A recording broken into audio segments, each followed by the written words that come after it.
میرے پاس موبائل میں کلپ محفوظ ہے. اب جمعے میں ٹائم تھوڑا ہوتا ہے اور ویسے بھی اس ناپاک کی میں کیا بات, آپ سرچ کر لیں نہ ملے میں ذمہ دار ہوں. یہ بابیاں دا تے مخالف ہے ہی ہے نا, وہ جڑا الو دا پٹھا ہے, اور مرزا جی آپ پتہ نہیں پلمبر جی کیا بلا ہے وہ میرے پاس کلپ کسی دوست نے بھیجا, کہتا ہے اے ماں تے شے ہی کوئی نہیں, ماں کے بارے میں ماں تے شے ہی کوئی نہیں, ماں کے شے بے. او ہو مجھے تب سمجھ آئی, معذرت کے ساتھ سارے سننے والے بھی معذرت کے ساتھ, میں معذرت کر رہا ہوں, مجھے تب پتہ, میں سمجھتا تھا یہ صرف پیو کوئی نہیں, یہ تو ماں بھی کوئی نہیں, یہ تو کھوتی دا پتر لگتا ہے میں نو, یہ تو کسی جانور کا بچہ ہے یار. یقین کرے یہ کلپ میں آپ کو دکھاؤں گا, لیکن پہلی مرتبہ جب میں بات کرتا ہوں تو میں ایسے ہی کرتا ہوں تاکہ پتہ چلے. میں سمجھتا سی یہ پیو کو نہیں, تاں ہی ساڈے بابیاں دا مخالف ہوتا تو کوئی نہیں, ساڈے نو بھی پائے گئے, لیکن وہ تو بعد میں پتہ جی کہ ماں کے شے ہے, ماں تے شے ہی کوئی نہیں, ایسا بھونک رہا ہے. کمال والی, او تیری ماں واقعی تو ہے ہی کھوتی دا بندے دا پتر ہوندا نا, تیری ماں ہی تینوں پوچھ لیندی, پہلے بزرگاں دا مخالف بنے, ہن تو مینوں پے گیا. آپ کو یہ نہ کہے کہ یہاں قادری صاحب آپ نے تھوڑا سا نا یہ اس کو کتی کہا ہے اور کھوتی دا بچہ کہا, میں کہ وہ آپ مندہ ہی نہیں مانوڑ, میں کراں کی دا سنا. گھر والے سارے سنی ہیں, میں رفع الدین سے نماز پڑھوں تو مرا کرتے ہیں, ایک اڑے سنی نے ٹونی لکھو نا نا نا نا, سنی کی تو سنی وہ ہوگا جو بخاری مسلم کے اوپر عمل کرے گا, قرآن پہ عمل کرے گا, یا سنی وہ ہوگا جو اپنے بابوں کی تعلیمات پہ عمل کرے گا. اور پھر سنی بھی کون سے, ہاں حنفی دیوبندی سنی, یا حنفی بریلوی سنی, یا وہابی اہل حدیث سنی, کیونکہ آج تو وہابی بھی میرے چکر میں آ کے کہہ رہے ہیں نا اہل سنت میں یہ گھسے ہوئے رافضی. وہابیوں نے بھی توفیق ہوگی جو سنی کہہ رہے تھے اپنے آپ کو. سنی وہ ہوگا جو سنت پہ چلنے والا ہوگا, اہل سنت کے منہج پہ ہوگا. یہ کون سے سنی ہے, سنی نہ لکھا کریں حنفی بریلوی یا حنفی دیوبندی یا وہابی سلفی, سنی نہیں. سنی ہوگا جو سنت کے مطابق چلے گا. تو سنت اور رفع الدین کے ساتھ ہے, نماز پڑھنے سے منع کرتے ہیں, سختی کرتے ہیں, تو ایسے میں ان کی نافرمانی تو نہیں ہوگی. اور مجھے کیا کرنا ہے, ان کی نافرمانی کیا ہوگی, نافرمانی تو اللہ کی ہوگی اگر آپ رفع الدین چھوڑیں گے. بخاری مسلم میں حدیث ہے, مولا علی السلام کہتے ہیں نبی الاسلام نے انصار مدینہ میں سے ایک شخص کو ایک لشکر کا امیر بنا کے بھیجا, راستے میں اسے غصہ آ گیا اپنے ساتھیوں پہ, تو انہیں حکم دیا کہ آگ کا ایک بہت بڑا الاؤ جلاؤ. جب وہ بھڑک اٹھا تو اس نے کہا کہ میں تمہیں حکم دیتا ہوں, میں تمہارا امیر ہوں, میری اطاعت رسول اللہ کی اطاعت, اور رسول اللہ کی اطاعت اللہ کی اطاعت ہے, تم اس آگ میں کودو. تو وہ کوئی حنفی تو نہیں تھے جو امام کی تقلید کرتے, اور امام کون تھا, صحابی. انہوں نے کہا ہم یہ تیرا کہنا نہیں مانیں گے, ہم آگ سے بچنے کے لیے ہی تو رسول اللہ کے دامن کرم میں آئے تھے, اور تو ہمیں آگ میں کودنے کو کہہ رہا ہے, ہم تیری یہ بات نہیں مانیں گے. بعد میں واپسی پہ نبی الاسلام کو جب یہ شکایت لگائی کہ آپ نے فرمایا اگر تم اپنے امیر کا حکم مان لیتے, یعنی تقلید کر لیتے, قرآن و سنت کے دلائل دیکھے بغیر آنکھیں بند کر کے بزرگان دین کے پیچھے چلتے, علماء سے پوچھ کے چلتے, اور علماء کون, صحابی انصاری. کون, جسے حضور نے امیر لگایا, حضور کہہ رہے میرے لگائے ہوئے امیر کی بات بھی قرآن و سنت کے خلاف ہو تو نہیں, نواں مسئلہ نکلا ہے. تو امام دے شاہی کوئی نہیں, اس انصاری صحابی جیسا ہے ہی کوئی نہیں, تیرے امام تھے شاہی کوئی نہیں. نبی الاسلام فرمایا اگر تم میرے اس امیر کی بات مان لیتے تو سیدھے جہنم کی آگ میں جا کے نکلتے.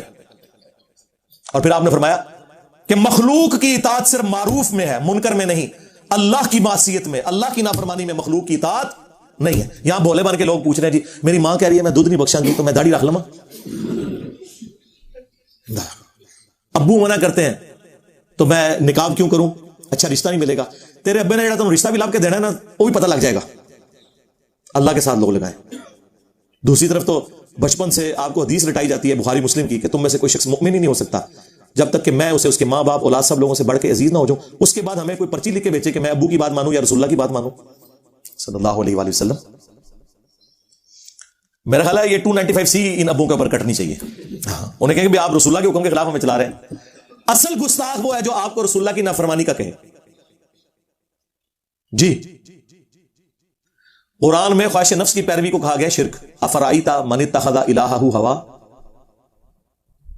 سورۃ الجاثیہ میں, اور سورہ یاسین میں ہے اہل جہنم کے بارے میں کہ اللہ تعالیٰ سے فرمائے گا کیا میں نے تمہیں حکم نہیں دیا تھا کہ شیطان کی عبادت نہیں کرنی.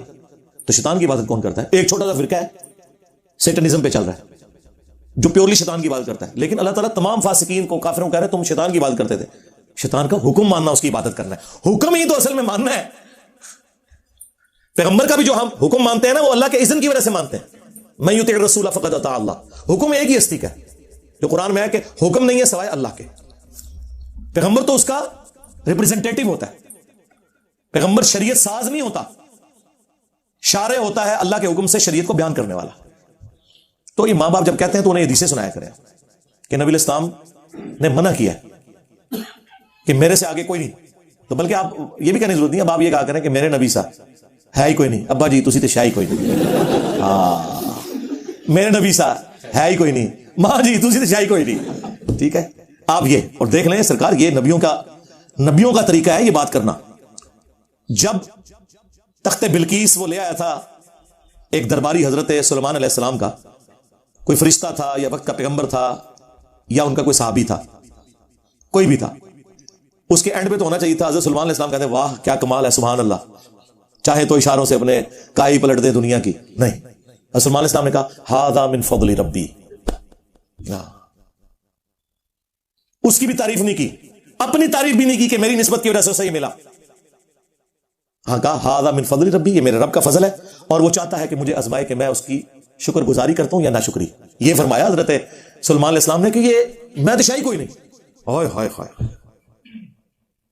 اور یہی حال ہے حضرت زکریا علیہ السلام نے جب بے موسمی پھل دیکھے سیدہ مریم کے پاس, سورہ آل عمران میں آئے تو کہا یہ مریم کہاں سے ہے؟ انہوں نے کہا یہ اللہ کے پاس ہے. کہنا چاہیے تھا حضور آپ کی مرید نہیں ہو اور آپ تو وہ پیر ہیں جن کو اللہ نے میرا پیر بنایا ہے. خالو بھی تھے, پیر بھی تھے, مرشد بھی تھے. یار اس سے کوئی بہتر موقع تھا کہ سیدہ مریم کہتی کہ میں آپ کی اسٹوڈنٹ ہوں, یہ سارا آپ کا فیض ہے. ان کا ھذا من فضل ربی, ہائے ہائے ہائے, یہ میرے رب کے پاس سے آئے ہیں. حضرت زکریا نے بھی نہیں ان کو ڈانٹا کہ تم میرے بغیر ڈائریکٹ ہو گئی ہیں اللہ نال. ہائے ہائے ہائے, نا نا نا. حضرت زکریا کے بارے میں پھر قرآن میں آیا کہ یہ بات حضرت زکریا کو کلک کر گئی کہ میری شاگردنی, میری مریدنی اللہ تعالیٰ سے بے موسمی پھل پا رہی ہے اپنے حجرے کے اندر, کوئی درخت بھی نہیں اگا ہوا, تو اللہ تعالیٰ مجھے بڑھاپے میں کیا اولاد نہیں دے سکتا؟ وہاں ہے کہ وہیں پھر زکریا محراب میں چلے گئے کہ یا اللہ میں بھی تو ہوں. اور سورہ مریم میں تو آیا میرا سر جو ہے وہ سفید بالوں سے چمک اٹھا ہے, مجھے اولاد یعقوب کا, بنی اسرائیل کا وارث چاہیے, جو ٹیمپل آف سلیمان میں اس ہیکل سلیمانی کی خانقاہ میں جو توحید کے لیے بنائی گئی ہے. زکریا کے بعد اس مشن کو آگے توحید کے لے کے چلے. اور میری بیوی بانجھ ہے, میں بڑھاپے کی عمر کو پہنچ چکا ہوں, اللہ تعالیٰ نے دے دیا.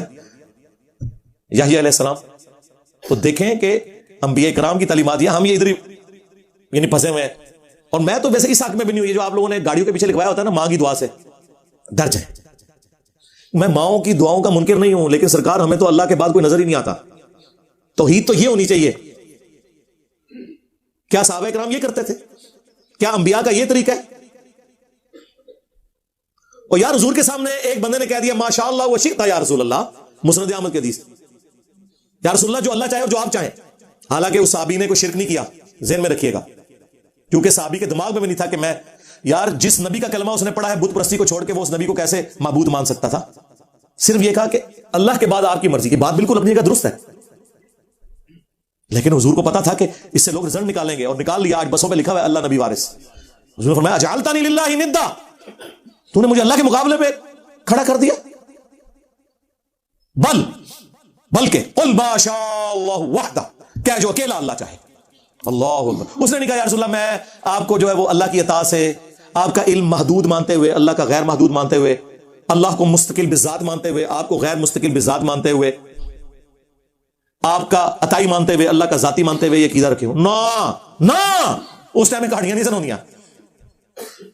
تو نبی علیہ السلام نے ہمیں کیا تعلیم دی ہے کہ گاڈ اورینٹڈ. کوئی ضرورت نہیں گاڑی پہ لکھوانے کی ماں کی دعا سے, اور ایت بالکل ہی رہنے دو, بری بری سرکار بری, کھوٹی قسمت کر دے ہری, ہاں یا بھاول حق بیڑا تک, یا معین الدین چشتی پار لگا دے کشتی. ایت شاہی کوئی نہیں. میں تو کہتا ہوں یہ بھی نہ لکھوائیں گاڑی کے پیچھے کہ ماں کی دعا سے. آپ نے لکھوانا ہے تو لکھوائیں ھذا من فضل ربی. آپ نے لکھوانا ہے تو لکھے ما شاء اللہ سبحان اللہ لا حول ولا قوت الا باللہ انشاءاللہ. یہ ہمارے سلوگنز ہیں جو ہمارے پیغمبر نے ہمیں سکھائے ہیں, جو سورۃ الکہف میں یہ سارے سلوگنز آئے ہوئے ہیں.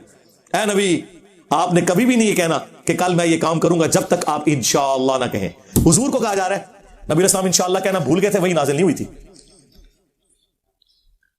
پھر سورہ کہف کے اندر ہی آیا کہ وہ جب باغ والا باغ میں داخل ہوا تو ما شاء اللہ لا قوت الا باللہ کہنا بھول گیا, وہ تباہ ہو گیا.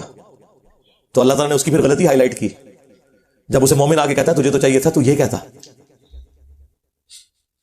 اور سورۃ الکہف کا آغاز ہی ہو رہا ہے الحمدللہ الذی انزل علی عبدہ الکتاب. سبحان اللہ بھی سورۃ الکہف میں آئی ہوئی ہے.